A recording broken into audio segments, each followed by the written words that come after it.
आज आप यहाँ आप सबके पत्रकार मित्रों के सवालों के और इनकी तरफ से जो कहना है उसके कहेंगे। सभी का स्वागत करता हूँ और अध्यक्ष महोदय से मैं निवेदन करता हूँ कि आप तो 2 साल की कार्यकाल में एक ऐसा उदाहरण पेश किया है, माइलस्टोन पेश बनाया है कि 2 साल में 70% जो हमारे घोषणा पत्र में घोषणाएं की थी बीजेपी ने, उन्होंने पूरा कर लिया है 70%। और जिस ढंग से राजस्थान का आर्थिक विकास कर रहे हैं, राइजिंग राजस्थान के तहत सभी गणमान्य उद्योगपतियों को जयपुर में बुलाया और उसमें हमारे माननीय युग पुरुष, विश्व के सबसे प्रिय नेता नरेंद्र मोदी जी वो पधारे। और अभी राइजिंग ये प्रवासी राजधानी दिवस, उस दिन भी 1 लाख करोड़ की जो घोषणाएं धरातल को उतारी है, तो 34 लाख करोड़ के एमओयू हुए थे, उनमें 8 लाख करोड़ धरातल पर उतर गए ताकि राजस्थान का आर्थिक विकास हो सके।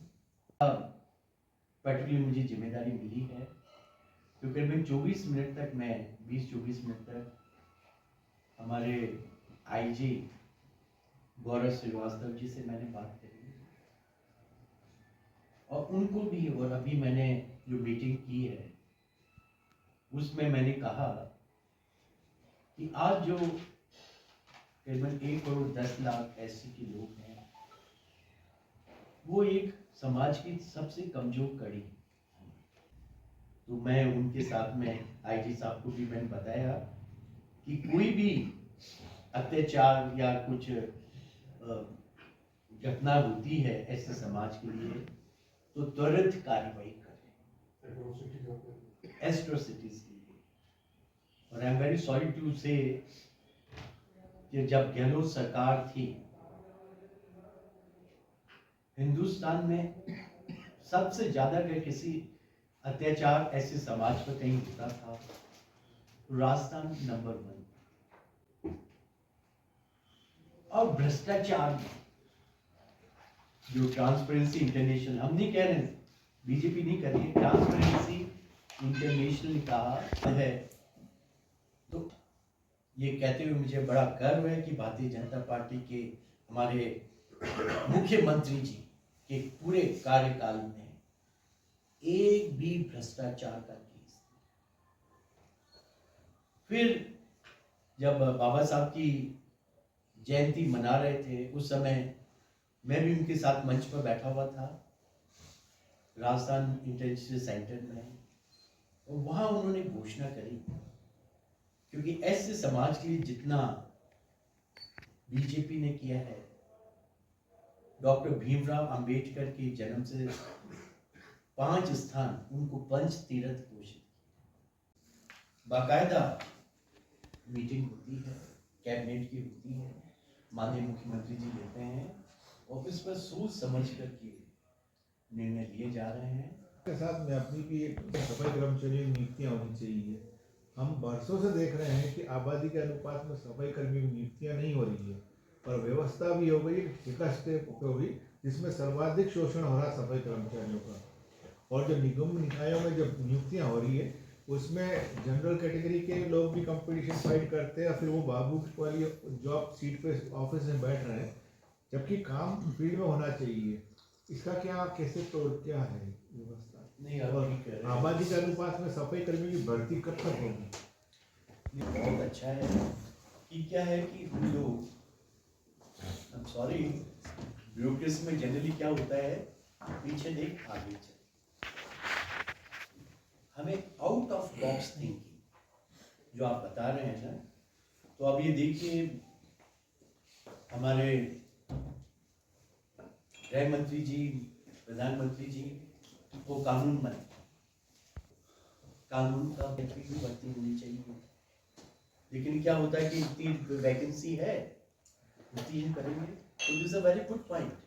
मैं भी इसको नहीं तो उसमें क्या हो रहा है, सेवानिवृत्ति के बाद उपाधि खत्म होते जा रहे हैं, नई भर्ती हो ही नहीं ना। भर्ती अनाउंस होकर रोक दी गई। नगर निगम के अंदर जब नगर परिषद थी तब से देखते आ रहे, नगर निगम बन गया, उसके बावजूद उस अनुपात में भर्तियां नहीं हुई है, निकली नहीं, वैकेंसी नहीं निकल। नहीं, वैकेंसी निकलेगी। जिस ढंग से हमारे मुख्यमंत्री जी ने कहा था कि इतने लाख, तो इसमें भी जरूर जो सफाई कर्मचारी है उनकी भी भर्ती निकलेगी। और मैं और बात करूंगा ताकि जल्द से जल्द इस पर भर्ती निकले, ताकि सफाई का काम, सफाई सैनिक अपना काम कर सके। ठेका व्यवस्था जरूर चालू कर दी गई है डे नाइट शिफ्टिंग के बारे में। है जी। ठेका व्यवस्था चालू करके इस व्यवस्था को आगे बढ़ाया जा रहा है, तो क्या भविष्य में भर्तियां होगी या नहीं होगी? नहीं, देखिए ये निर्णय कैबिनेट में होते हैं, ठीक है ना। तो किसी कारण से जो टीका व्यवस्था भी थी और रेगुलर भर्ती भी है, तो उस पर जरूर उचित ध्यान दे करके उचित लेवल पर उचित निर्णय लिए। अधिकारी फोन कर देता, ड्राइवर बन गया आदमी, कोई ऑफिस में लग गया है, ऑफिस में बाबू बन के काम कर रहा है, तो फिर क्यों बेचारे उनकी जगह या तो उनको क्लर्क के तौर पे भर्ती करते हैं या फिर ड्राइवर के तौर पे भर्ती करते हैं, वहाँ किसी गरीब आदमी की नौकरी लगती। नहीं, आप मैंने भी देखा है, क्योंकि कई बार नगर निगम के जो सफाई कर्मचारियों ने कई बार अधिकारियों को बार ज्ञापन दिया है, विरोध किया है, तो उन्हीं की पीड़ा हम आपको कह रहे हैं। नहीं देखो, क्योंकि मैंने फिर कहा था ना कि अंग्रेजियत, कल्चरल इंपीरियलिज्म। तो अब ये कि कानून के अनुसार, आज भी मैंने आईटी को कहा था मेरी टीचर में बात की। तो ये है कि न्याय के अनुसार क्योंकि कर सकता है, irrespective of his cast and religion. तो कुछ हो गए हैं तो ऐसे कुछ ऐसे कर रहे होंगे, तो उस पर संज्ञान लिया जाए, जिसको जो काम मिला है वो काम करें। और फिर जो ये पीड़ा जो है सभी सैनिकों की, उस पर भी उचित लेवल पर उचित निर्णय इसमें विचार करेंगे। क्योंकि पहले की बात अलग थी, अभी तो मैं हमारे आदरणीय मुख्यमंत्री जी को 2 साल ही हुए हैं और बहुत सर कोई बड़ी प्रॉब्लम नहीं है, ये सिर्फ संज्ञान लेना है और उसको क्लैरिफाई करना है, आदेश निकालना है कि भाई जो जहाँ है वो अपने मूल पद पे कार्य करे। कोई बड़ा काम नहीं है सर ये। नहीं, इस पर जरूर ध्यान दिया जाएगा।